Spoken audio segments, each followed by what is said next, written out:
नमस्कार मित्रांनो, युवराज अकॅडमी 24 या आपल्या एज्युकेशनल यूट्यूब चॅनलवर मी तुम्हा सर्वांचं स्वागत करतो। तर मित्रांनो, आरोग्यशोक तांत्रिक प्रश्न या ठिकाणी एकूण 500 प्रश्नाचा महासंग्राम या ठिकाणी चालू आहे। तर मित्रांनो, महत्त्वाची गोष्ट म्हणजे जर तुम्हाला पोस्ट पाहिजे असेल तर अशा स्वरूपाचे तुम्हाला क्वेश्चन परीक्षेला विचारले जातील, तर हे क्वेश्चन तुम्हाला टॅकल करता येणे हे गरजेचं असणार आहे।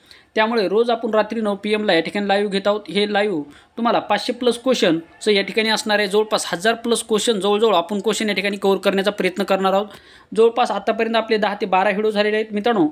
500 क्वेश्चनच्या समोर 500 क्वेश्चन झाल्याच्या नंतर सुद्धा जर परीक्षा जर नाही झाल्या तर तरीसुद्धा आपण या ठिकाणी ही सिरीज चालू ठेवणार आहोत। म्हणजे टार्गेट मित्रांनो जवळपास 15 किंवा जवळपास 20 मार्चपर्यंत 500+ क्वेश्चन तुमचे कव्हर करायचे आणि त्याच्यानंतर परत जर परीक्षा जर लांबल्या तर परत मित्रांनो अजूनसुद्धा तुमच्यासाठी 500+ क्वेश्चन तयार करायचे अशा स्वरूपाचं निर्धार मित्रांनो आपण या ठिकाणी केलेला आहे। त्यामुळे तुम्ही दररोज रात्री 9 वाजता लावूया आणि आपली चॅनलची प्लेलिस्ट पहा, 100% तुम्हाला त्याचा फायदा होईल। तर चला मित्रांनो, आता वेळ न लावता व्हिडिओची सुरुवात करूया।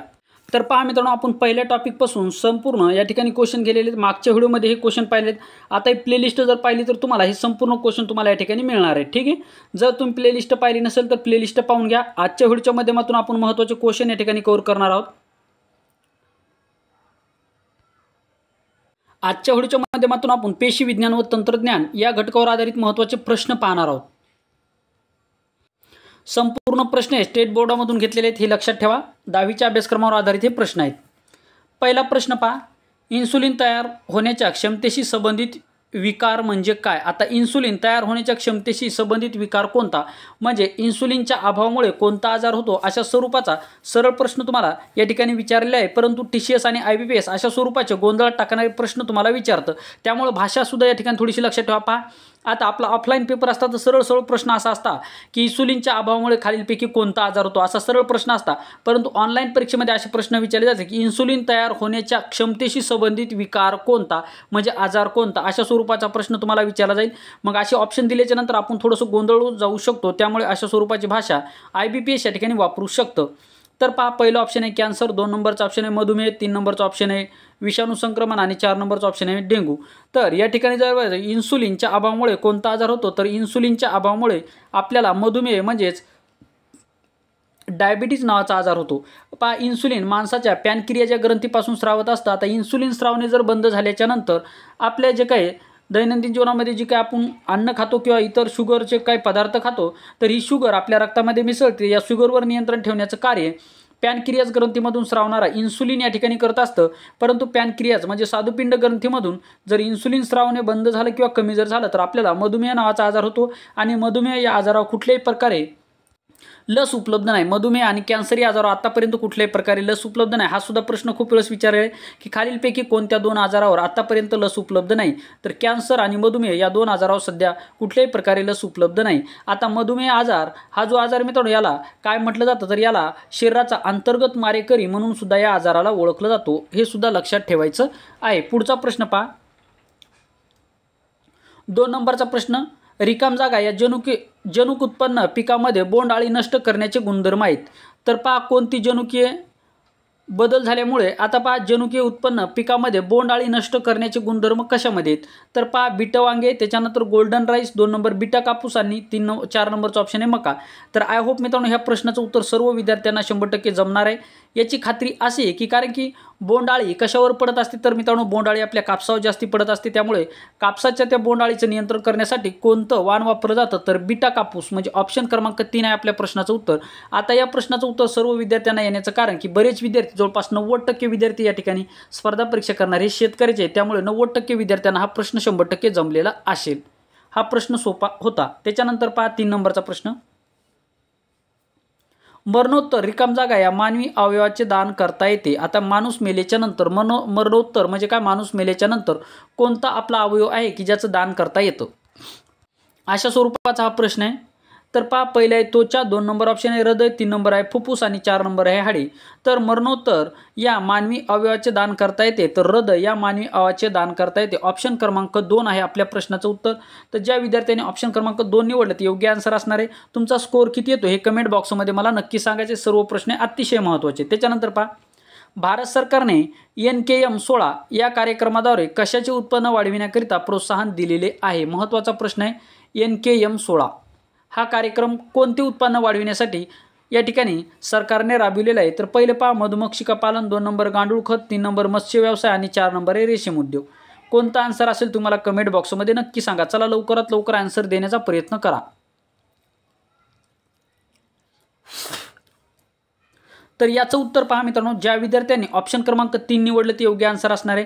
म्हणजे भारत सरकारने NKM-16 या कार्यक्रमाद्वारे कशाचे उत्पन्न वाढविण्यासाठी प्रोत्साहन दिले? तर मत्स्य व्यवसाय वाढविण्यासाठी प्रोत्साहन दिलेले आहे. म्हणजे ऑप्शन क्रमांक 3 आहे आपल्या प्रश्नाचं उत्तर. त्याच्यानंतर प्रश्न पहा,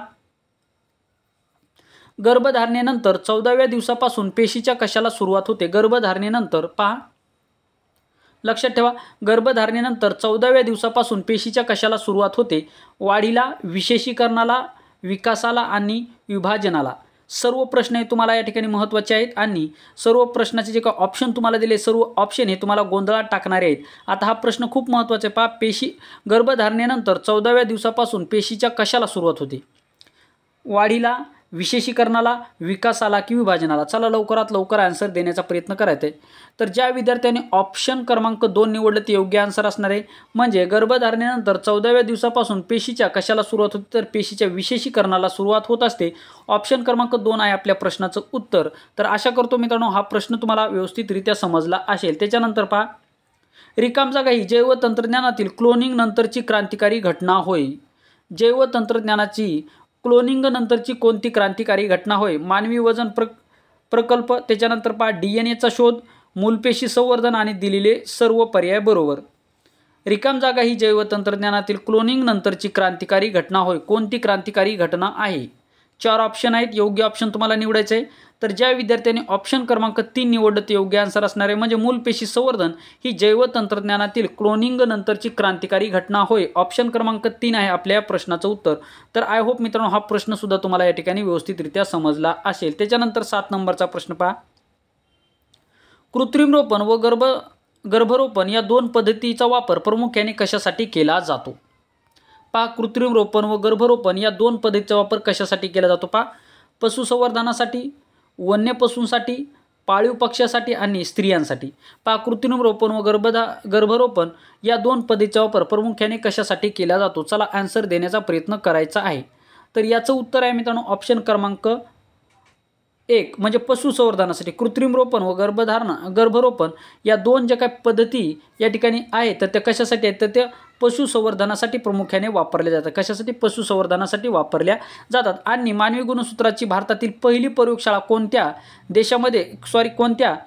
राज्यामध्ये सुरू झाली? असं प्रश्न विचारला जाईल की भारतातील मानव प्रत्यारोपणाची जी काही पहिली प्रयोगशाळा म्हणजे मानवाच्या रेतनाची पहिली प्रयोगशाळा कोणत्या देशामध्ये किंवा राज्यामध्ये भारतातील कोणत्या राज्यामध्ये सुरू झाली? तर ती झाली मित्रांनो या ठिकाणी तामिळनाडू राज्यामध्ये. तामिळनाडू राज्यामध्ये चेन्नई या ठिकाणी मानवाची गुणसूत्राची पहिली बँक या ठिकाणी सुरू झाली आणि तामिळनाडूमध्ये मानवाच्या दुधाची बँकसुद्धा चेन्नई या ठिकाणी सुरू झालेली आहे. म्हणजे तामिळनाडू या ठिकाणी चेन्नई या ठिकाणी सुरू झालेले हे सुद्धा लक्षात ठेवा. पहिली मानवी दुधाची बँकसुद्धा तामिळनाडूमध्ये आणि मानवाची पहिली या ठिकाणी रेत आहे की जे मानवाचं जे काही वीर्य आहे ही वीर्याची बँका ती सुद्धा कुठं चालू झाली? ती चेन्नई या ठिकाणी सुरू झालेले. राज्य विचारलं तर तामिळनाडू. त्याच्यानंतरचा प्रश्न पहा, बोंडाळीने कापसाची पाने खाल्ली तर हे विष तिच्या शरीरातील रिकामजागा उद्ध्वस्त करून टाकली. पहा, आता बोंडाळी असेल, कापसावर ही बोंडाळी पडते. पहा, ग्रामशोकला सुद्धा आता जैवतंत्रज्ञानावर आधारित तुम्हाला ग्रामशोकची तयारी करत असाल ग्रामशोकला सुद्धा अशा स्वरूपाचे प्रश्न विचारले जातात. त्यामुळे ग्रामशोक आणि आरोग्यशोक दोन्हीसाठी हे प्रश्न महत्त्वाचे. बोंडाळीने कापसाची पाने खाल्ली तर हे विष तिच्या शरीरात रिकामजागा उद्ध्वस्त करू शकते. म्हणजे पहा, कापसावर बोंडाळी पडल्याच्या नंतर ती काय करणार? पाने खाणार. मग पाने खाल्ल्याच्या नंतर त्या पानामध्ये जे काही विष आहे त्या अळीला मारण्यासाठी तर ते अळीच्या कशा हल्ला करतं? कातडीवर करतं, अन्ननलिकेवर करतं, श्वासनमार्गावर करतं की पेशनलिका का उद्ध्वस्त करतं? तर या ठिकाणी पहा, अन्ननलिका उद्ध्वस्त करत असतं. म्हणजे ऑप्शन क्रमांक 2 आहे आपल्या प्रश्नाचं उत्तर. तर आय होप मित्रांनो हा सुद्धा प्रश्न तुम्हाला व्यवस्थितरित्या समजला असेल. 9 नंबरचा प्रश्न पहा, गोल्डन राईस T2 मध्ये साध्या तांदळापेक्षा 23 पट अधिक रिकामजागा सापडते. पहा, गोल्डन राईस 2 मध्ये म्हणजे जैवतंत्रज्ञानाच्या विकासामुळे काय झालं? वेगवेगळे राईस या ठिकाणी व्हरायटी आपल्याला निर्माण करता आल्या. राईस असेल किंवा वनस्पतीची व्हरायटी असेल किंवा मानवाची वेगवेगळ्या प्रकारची व्हरायटी असेल किंवा प्राण्याची असेल. जशी पहा मित्रांनो जैवतंत्रज्ञानामुळे आपली जी काही साधी बोर आहे तिची कलम बोर करता येते, जे कशामुळे हे जैवतंत्रज्ञानामुळं. त्याच्यानंतर मानवाचं प्रत्यारोपण करता येते कशा जैवतंत्रज्ञानामुळं. त्याच्यानंतर पहा मित्रांनो, आपली साधी गाय असेल त्याची जर्सी गाय करता येते, ही कशामुळे? जैवतंत्रज्ञानामुळं.